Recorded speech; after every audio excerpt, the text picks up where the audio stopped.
Hey everybody, this is John Leon Guerrero. Our guest today, Duncan Williams, is a rolling good time. He's a psychoacoustician and a researcher in the digital creativity labs at the University of York. He was a research fellow in music with artificial intelligence and the music technology officer at Oxford. His work and his insight on the way the brain reacts to vibrations, sounds, and frequency is fascinating, and he leads the way into our ability to enhance creativity and performance with the optical acoustic environment. Besides that, we met him at NAMM 2019, and he was the best man at our friend Wes Maebe, the Wesinator's wedding. And if you spend 5 minutes with Duncan, you'd have him be your best man too. He's currently traveling the world on a research project. He was in the Bay Area when we recorded this episode, and as of the date of its publishing, I believe he's en route from Tokyo to Hong Kong. And he is a jiu-jitsu practitioner who finds a place to roll in every city he visits. So he literally is a rolling good time, and you're going to love him. Here's Duncan Williams. Lions Rock Productions. This is Jay Moore. This is Greg Cruz. This is Bryce Vine. This is Dexter from The Offspring. This is Nathan This East. is Sebastian Younger. This is Daryl Aiden. This is Stuart Copeland. This is Mick Gillette. This is Andy Summers. This is Dr. Bob Greenberg. This is Gabby Reese. This is Rob Bell. Hey, this is John Leon Guerrero. Hey, and this is Pete A. Turner. This is Duncan Williams, and you're listening to the Break It Down Show. And now, the Break It Down Show with John Leon Guerrero and Pete A. Turner. Oh, yes, you are. Duncan Williams is, his field of study is very interesting to us. It is psychoacoustics. Is that correct? What? Right, yes, psychoacoustics. Which means that you are studying the effects of brain waves based on sounds that come toward a person. That's Is that true? definitely a part of it. So Okay. psychoacoustics pretty much falls into two camps. I usually say that I'm interested in what happens in our brains when we hear sounds. Okay. And so by extension, not just our brains, but all of our central and peripheral nervous systems. So what I mean by that is if you hear a bit of music and it gives you chills or tingles, or it reminds you of a place, or it incites a certain emotional state, what's really happening? And that can also happen with other perceptual sciences. So in the world of smell, people might be interested in the smell of cut grass or some burning logs, and they give us memories and experiences that are kind of difficult to get a handle on. Well, let me ask you this, because I think that all of these courses of study are pretty important and fascinating. I would say I am weighted towards sound. Sure, and imagine yeah, me you too. are too. Absolutely. So is that a personality trait that some people are more smell related or more sensitive to smell than sound than other people? Usually, if you ask people what sense they would most be willing to lose, sight is their number one priority. But some people will say, look, I can't live without my hearing. I would keep that over any other sense of my perceptual senses. So, we've got sight, smell, taste, touch, and sound, pretty much. So sound, for many people, tends to be a second-class citizen, if that makes sense. So if you work in film or TV or games is a great example because the sound designer for video games will be pretty much the last part of the chain, given the least amount of storage on the project, the smallest budget. But if you try and watch a big Hollywood film, the favourite that I always choose is Casino Royale, Daniel Craig's Bond. Yeah. And you watch that thing with it on mute, it's the most boring film imaginable. Oh, absolutely. Even though it's got loads of great action sequences in it, and it's kind of quite an exciting film in a lot of regards, loads of quick cuts. Watch it on mute and it sucks. But a lot of what happens in those quick cuts is jarring. Yeah. And a lot of the jarring happens in that subwoofer. Yeah, for sure.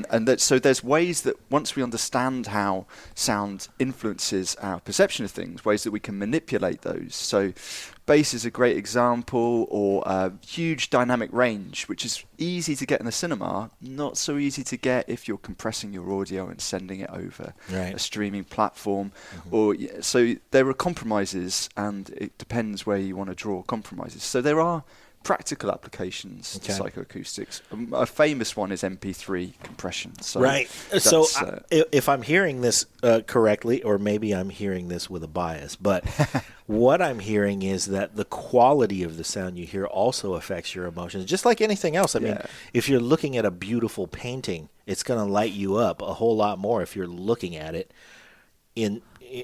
live and in person, than if you're looking at a photograph of it. So the psychoacoustics example of that would be that you're looking at a digital version of that painting now, and it's quite pixelated. It's been heavily compressed, and really MP3 compression works by trying to use the minimum perceptible amount of compression. So what amount of the data can you chuck away before it ruins the quality of the experience for you?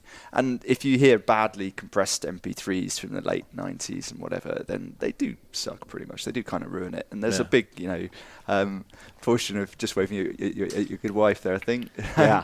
She says, is to do with sound quality. Another sort of part of psychoacoustics that I don't really get into is to do with hearing aid improvement. So the quality of an experience for someone that's had some degradation in their hearing, perhaps from damage if they've worked in live music or around shooting or done 1,000 combat missions. Right. Like so and that's going to have a serious impact on your hearing.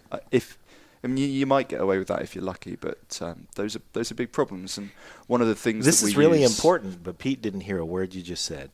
What are you guys talking? Yeah. No, it's serious. Duncan, you're right. I mean, I've got, like John said, I've got 1,000 combat missions, and my ears never stop ringing, and there's multiple tones, and my hearing aids are changing my life in terms of being able to blast that ringing back, and then also let me hear I must not have half of the consonants in my right ear. Like they're just gone. Yeah.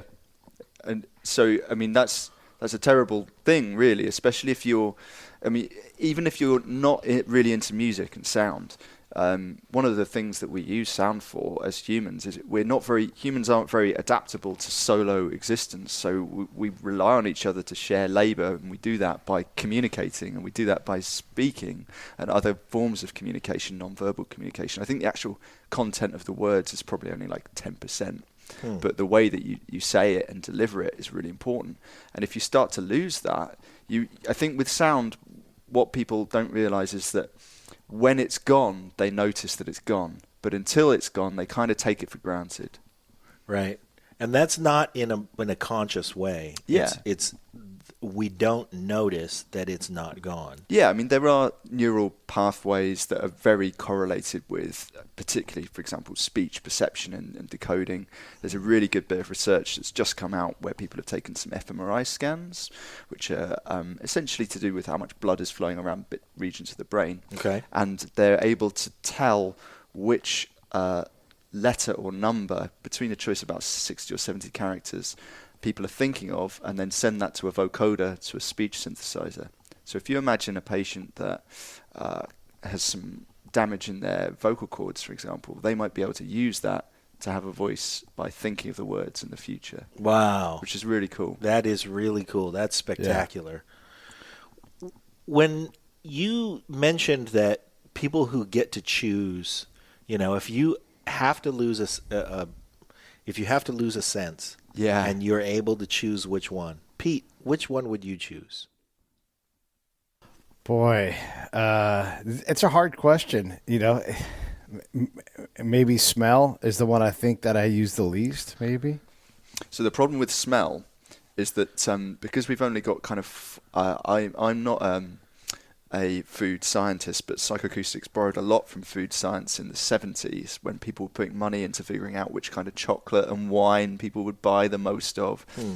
There's, I think, 5 different kind of taste sensations, umami and sweet, sour and bitter and sugar. So the most of the work that happens when you eat food is done by your nose. And if you held your nose and ate a shaved potato versus a shaved apple, the texture and the rest of it is so similar that you wouldn't be able to taste the difference. So if you lose smell, then all of that fun you have at the barbecue and all of the other taste sensations every time you sit down to eat for food that isn't just like a protein shake for functional purpose is gone. And so a big part of pleasure of life is knocked out. So I'm sorry to tell you, Pete, but I think you've made a bad choice.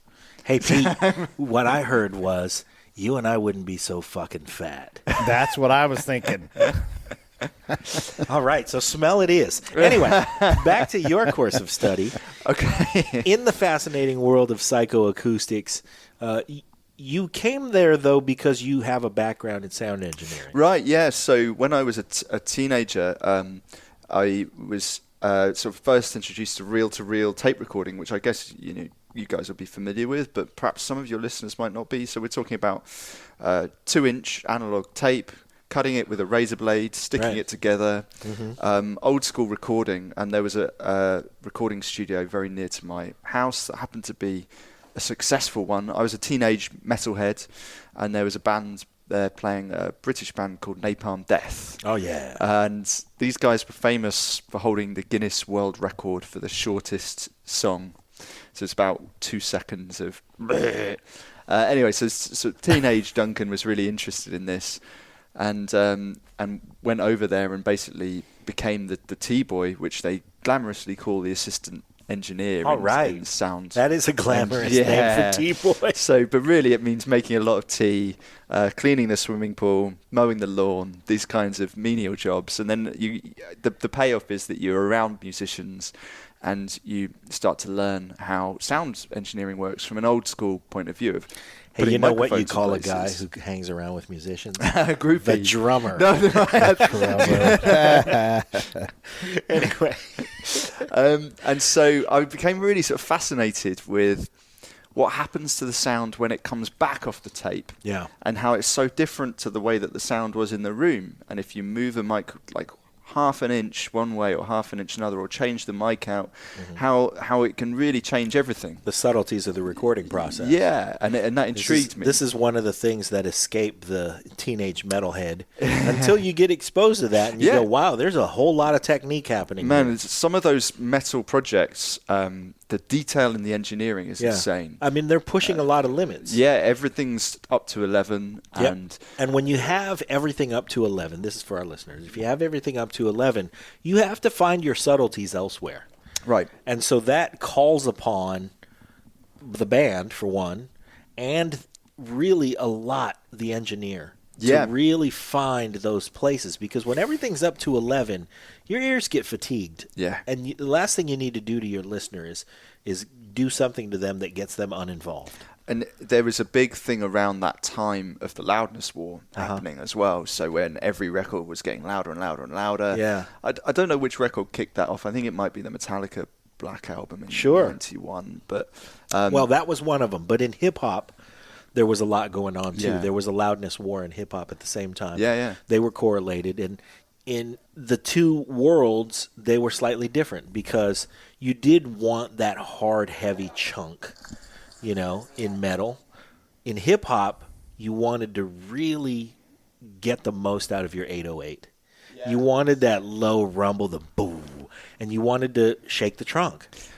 There's a problem. I mean, I'm not a mastering engineer, but when I've talked to mastering engineers about it, I think there's an issue with if you've got a very dense guitar-heavy mix with layers and layers of guitar stacked over each other, there's no room. So in order to make things sound loud, you actually kind of need to do the inverse, which is make more dynamic range rather than squeezing it out. So if you've got some very almost minimal like creating hip-hop, a vacuum. Exactly. Yeah. If you've got some minimal hip-hop track, you can actually crank that to seem much louder. So there's a lot that goes into it, and it was a very detailed, steep learning curve. So I worked as a muso and a sound engineer, moved to London in, I think, 2003 or something like that. Okay. And was working there. You weren't in London. Where were you?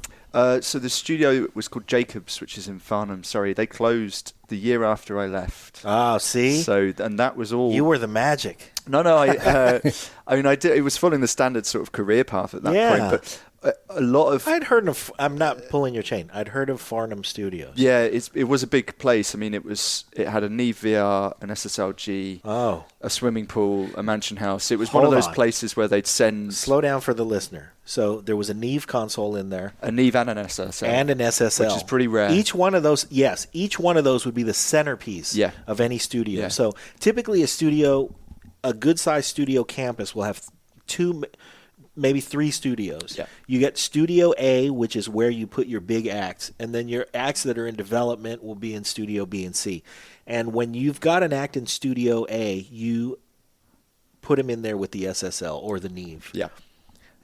When a studio's got both, that's really saying something. That was, so it's a high-end place. Yeah, and, it was and not just high-end. So think of this, listener, as you show up and you're at an airport and you're going to catch a private plane to somewhere, because this is really what the equivalent is. Yeah. Would you like to take the G4 or would you like to take the Falcon? And it's really a matter of personal preference, but so much at the high end in either case. Yeah, you're absolutely right. And, I mean, producers would have a preference for which console. Right. You know, just some guys. I mean, I think my take on it was always that the Neve VR had a cleaner kind of signal. It sounded nicer, but the actual workflow on it, the workflow on the SSL was really a little smoother. Yeah, more logical, easier to use.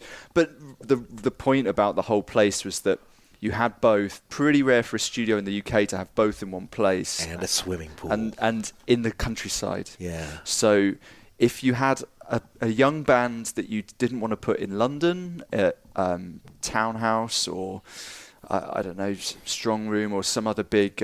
if you Google Jacobs Studios, it'll come up. It wasn't Farnham, but it's... Jacobs Studios. Yeah.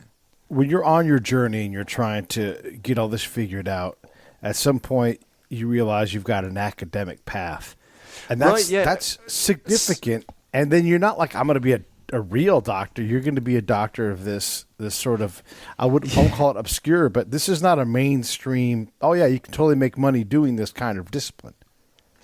So there's a slightly longer-winded version of the story to that, Pete, which is that. So when I moved to London, I was doing quite well, and there's the pool. John's just found the pool, now closed, yeah. Sorry, distracted. I was doing a lot of records for a small label called Naxos, who are a European label that basically do cheap classical recordings and chuck them out on CD. And they owed me money for about 20 albums, and I was paying, quite a lot of money to live in central London at this point.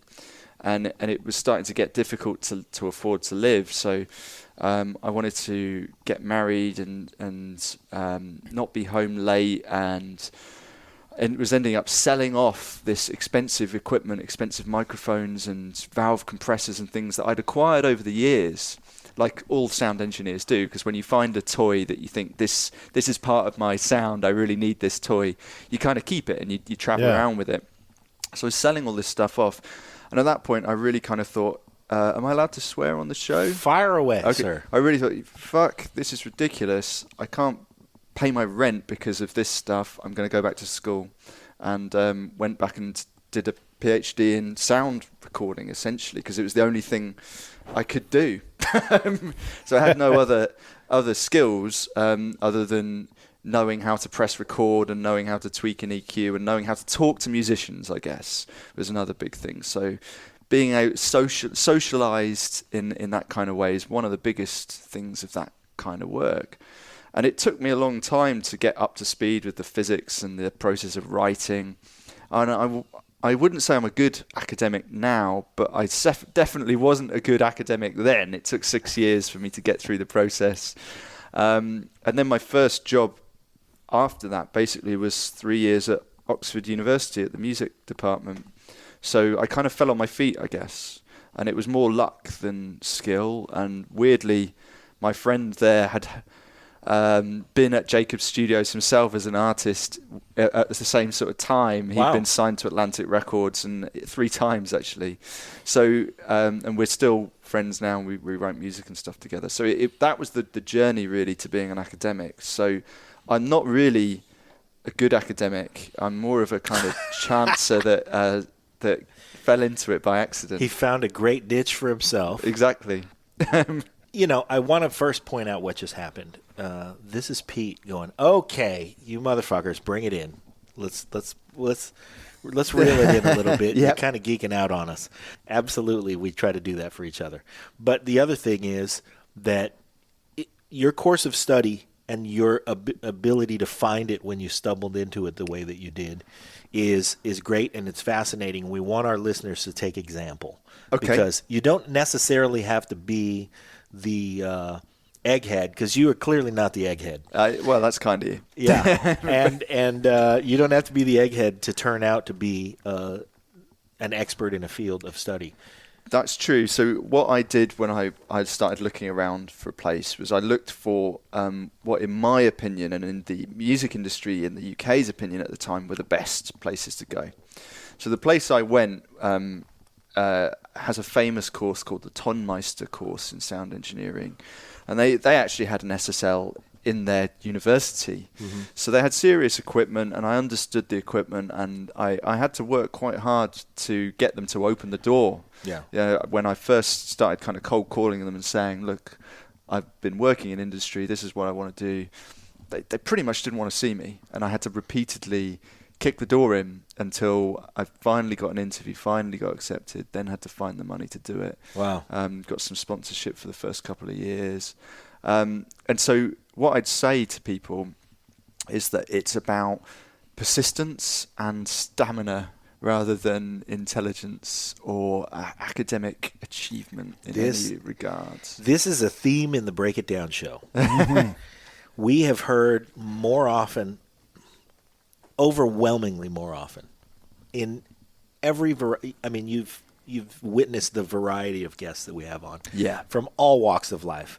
And I can guarantee that 95% of the folks that we've talked to, and I can't even imagine who the other 5% are, but really the recurring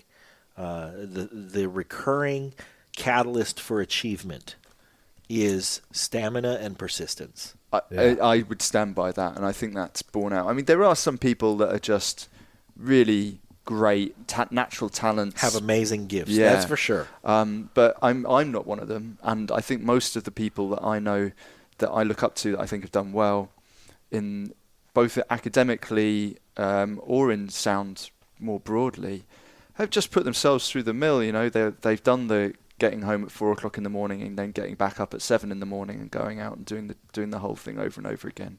When I was doing the PhD, oftentimes my girlfriend at the time would come back into the flat and she'd find me at 6 o'clock in the morning and I hadn't gone to sleep and I just worked through the night, trying to solve these stupid math problems, and then I'd have some coffee and go to work in the day and then start all over again.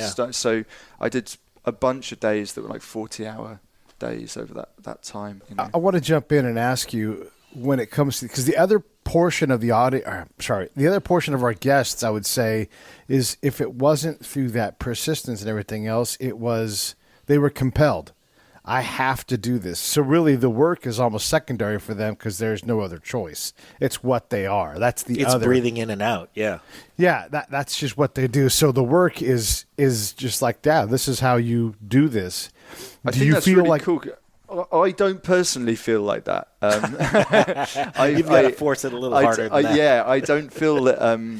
I don't feel that it's because I'm driven to do it. But I think saying that I have no choice makes kind of more sense because there is nothing else I could reasonably do. I mean, I can wire a house. I know my way around electrical installations, but there's pretty much not a lot else. I've got very little sort of natural abilities. I wasn't a sporty kid at school or anything like that, so I would struggle to do anything other than what I'm doing at this point in time. And so I try to make it fun for myself as much as possible, and I do have a lot of fun. I'm having a great time at the moment touring your fair country at Her Majesty's pleasure. So it's oh no, actually that means a different thing in the UK. If anyone listens, what does that mean exactly? That would mean that you're doing bird time. You're in prison at Her Majesty's pleasure. Interesting, very interesting. We get a lot of guys who've done that too somehow. Yeah. Anyway, I will say in return that one of the things that I like with you and Wes is that you speak a version of English that I wish I could that has an eloquence I wish I could match. So we haven't mentioned Wes on this take, I don't think. So one of the things about that backstory was that Wes, our mutual friend, was a friend working in the music industry in London at the same time as I was. Is that how you met? Yeah. So he stuck with it and has gone on to be very successful, whereas I bailed and went to academia. But I was... That's one approach. And he introduced us at the NAMMShow in Anaheim last week, right? Yeah. So at least now people will know the context, I guess. And he does speak a very interesting English because he's Belgian and he speaks like 4 languages or more. Uh-huh. And what's interesting about accents to me is that they're kind of, if you pay attention to them, they're like a roadmap of where you've been. Yeah. Because we use speech to communicate with other people. Right. I think it's quite natural to adjust your accent so that the person you're talking to can understand what the heck you're saying. We all do some degree of mirroring. Yeah, exactly. And he does it to the nth degree. So when we were in Anaheim, he was talking to me what sounded like a very American accented English whenever he was talking to anyone else. Right. And then when he talks to me, he talks quite a posh Middle English. And if he's but what he told me was that he can't do a Belgian accented version of English because he's married to an English woman. So he cannot. He can do a Dutch version, which sounds like a stereotypical, like a Mike Myers. Yeah. In very sort of hammy Dutch accented English, but pretty accurate, to be fair. That's pretty interesting. Yeah. Because it's not just the accents, it's the colloquialisms. Yeah. We use a different set of colloquialisms, too. Pete doesn't go too far from right where he is dead center, I would say. What do you think, Pete? Does your speech adjust? I know mine does. Mine adjusts wildly. Yeah, and I think it's an interesting thing. And I don't.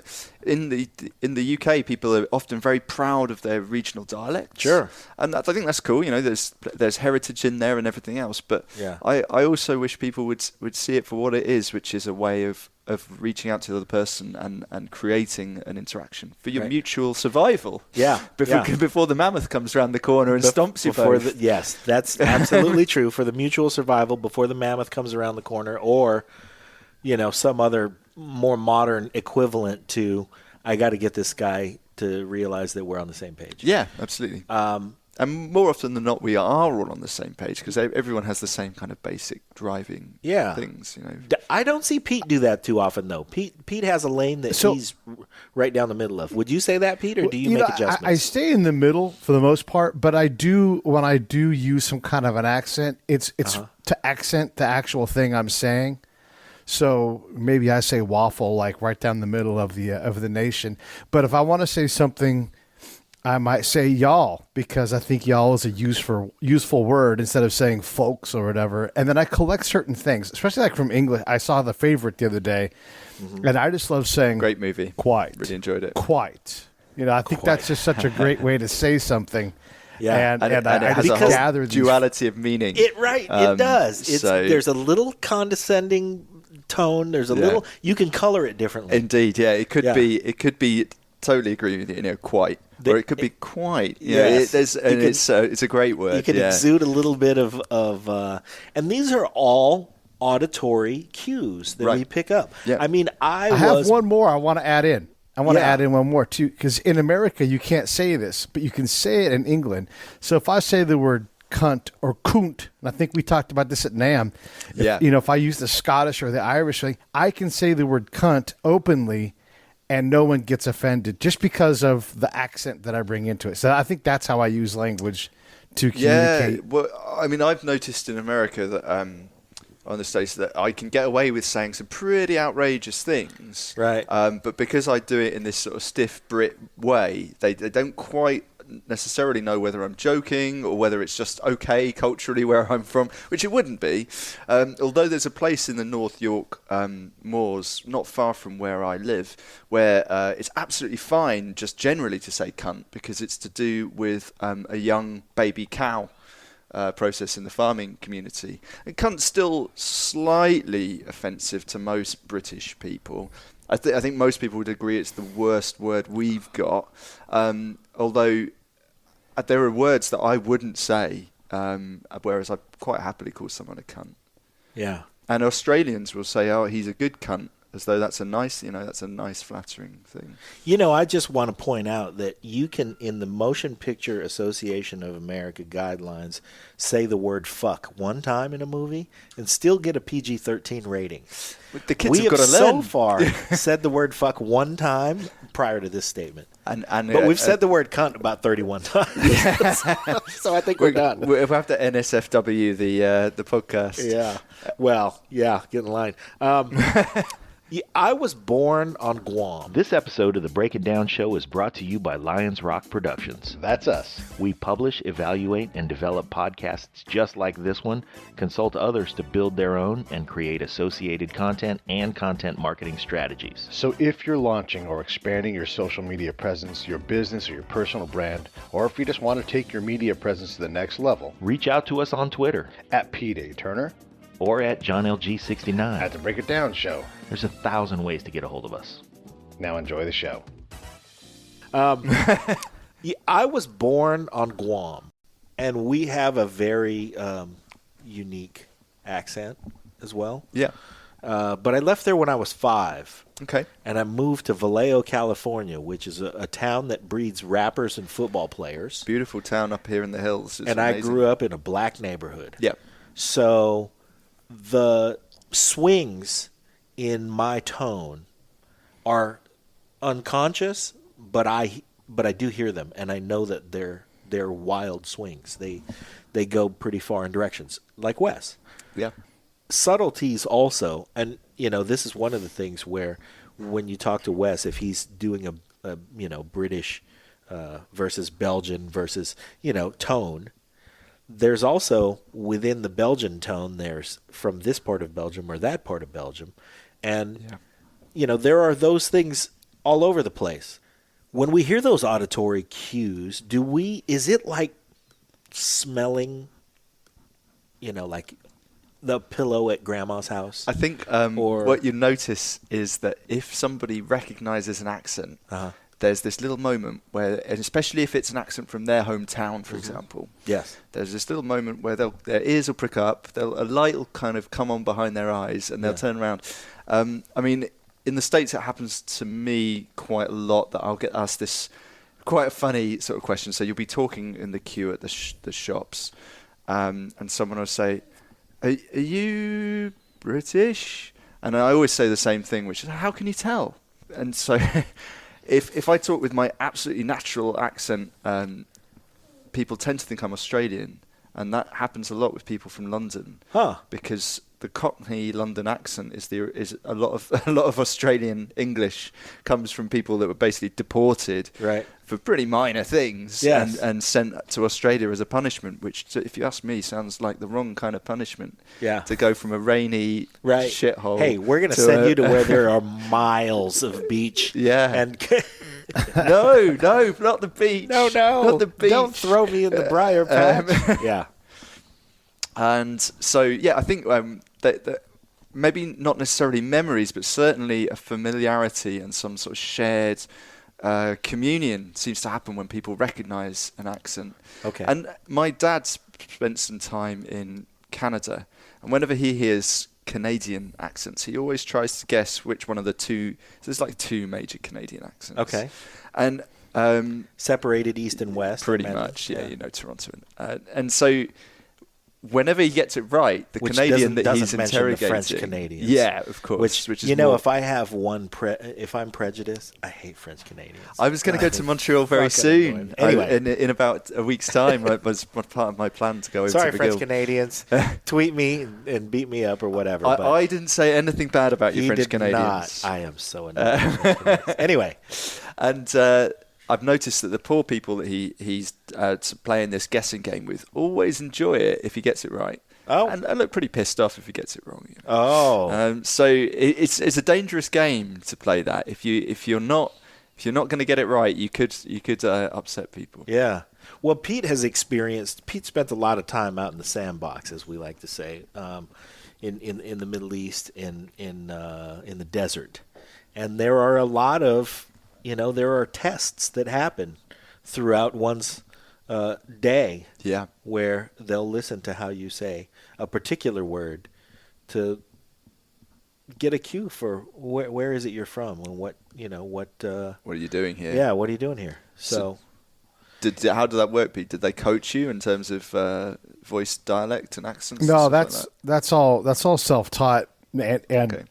you can, like your dad does, you can break a country down into a fairly small group of choices, and then within that, and you know this stuff, like, these people from this region say things this way, like Germans who speak German, like German, and they're very soft in their speaking, do not sound like Frankfurters. Yep. They're totally different. And so if you know those things, you can get close enough to the region, and they're usually pretty forgiving. You're like, are you from, there's something in there. You can always throw that as a qualifier. Are you from Bonn? And they'll say, oh, no, that's a good choice. And then they'll fix it for you, and they're still happy. So that As long as you're close enough. yeah. Yeah. And you've extended. Yeah. right. Because there It's is so- something about caring and guessing. Yeah, I mean, I think it's a nice way to engage someone without just going, oh, the weather's pretty wet today or whatever, which is the classic British way of basically going quite at someone and going, oh. We're queued up and I don't give a shit. Yeah, response. yeah. Some British people would never talk in a queue, but I make a habit of doing it in the States because I like to have the interactions with people. How often do you visit us over here? I haven't been over for a couple of years. I think but the last time I came, I did a month in a Ford Mustang. So I started in Denver, Colorado, and then went down and ran down the Pacific Coast Highway, across over to Utah. So I had a good trip. Yeah. And I do like it here, but I haven't been to the East. So I'm going to the East Coast, going to New York City on Monday. I haven't been there for a few, I think. Are you on sabbatical? It sounds like a sabbatical, doesn't it? Yeah. But I am working, I promise. So I've got a grant from the UK government, which is to go and talk to people like you guys. So I'm supposed to have 100 conversations in 3 months. Oh. About work, basically. Interesting. Which is a really weird, arbitrary number. I don't know which douchebag at the government. In 3 months? Yeah, That's more than one per day. Which is why something like NAMM's really good. Yeah. Because you can just go out there and clock up And like pile them up. Yeah, 10 a day and Sure. bash them out. But then I Where are you headed? So on Monday, New York, for about a week. I've got a friend coming over from Oxford, this musician friend, for a bit of that, and he's set me up with some folks from Spotify and a few other big. There's a rock star called Andrew WK who I think we're going to have a chat with. Okay. I'm going to go to the Met Opera for a single man's birthday treat. So although I'm a metalhead, I also like all things in extremis. So I'm going to my favourite opera, which is Don Giovanni at the New York Met, on my birthday on February the 6th. Then after that, I think I haven't worked out the stuff in the middle. I need to talk to my lovely team back home, if she's listening, Jane Andrews, who's been booking all my flights and hotels for me, is an absolute hero. But basically, I'm ending up in South by Southwest. Oh, terrific. So there's a kind of a gap. I'm going to Tokyo for February the 18th for a few days.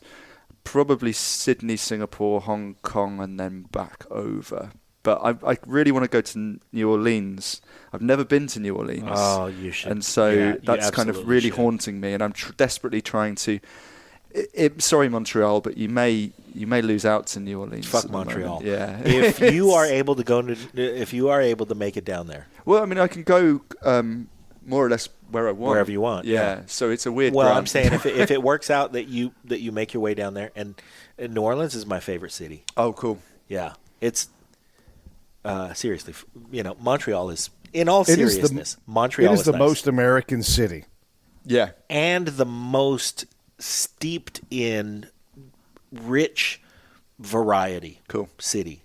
And I know Pete will back me up here. I strongly suggest you get down there. And if you find that you do have time and you are going to make it down there, please let me know. Okay, we'll do.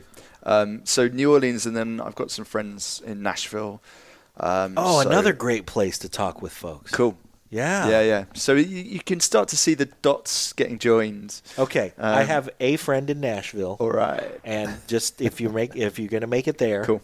You should meet him because he's a great guy, and he was at NAMM, and you'll have a great time with him. Perfect. So I'm going to take you up on that. Yeah, please. Awesome. Duncan, when you're on the road doing these interviews and talking to people, did you have to go through an ethics review board ahead of that, or is this less? No, so there is a very strict ethics process when we're running experiments. So if we're going to strap you into my day-to-day job, which I guess I haven't actually told you guys about, involves putting sensors on people and then playing them sounds pretty much. So it could be music, could be noise, could be building sounds, and I work with building engineers, and so it's not just music really. And also with patients that have severe disabilities. And we monitor their brain and their heart and their sweat and these other kinds of sensors and try to figure out models of what's happening in their bodies.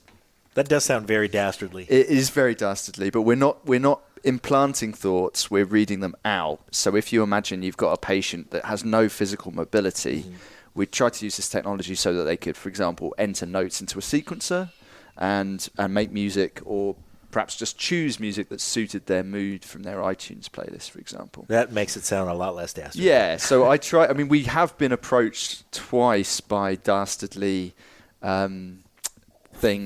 people to do things, but I've turned down that kind of funding both times. So I believe in, our whole lab believes in the power. I believe in the power of sound to help improve people's lives, to help motivate people, to help improve their work or their exercise or their sleep. And our whole lab is about using technology and AI to do good with. We try to, I think we have a moral duty to the taxpayer as well to do the right thing oftentimes. I've kind of gone off on a tangent there. I was going to tell you about something else before I started waffling about that.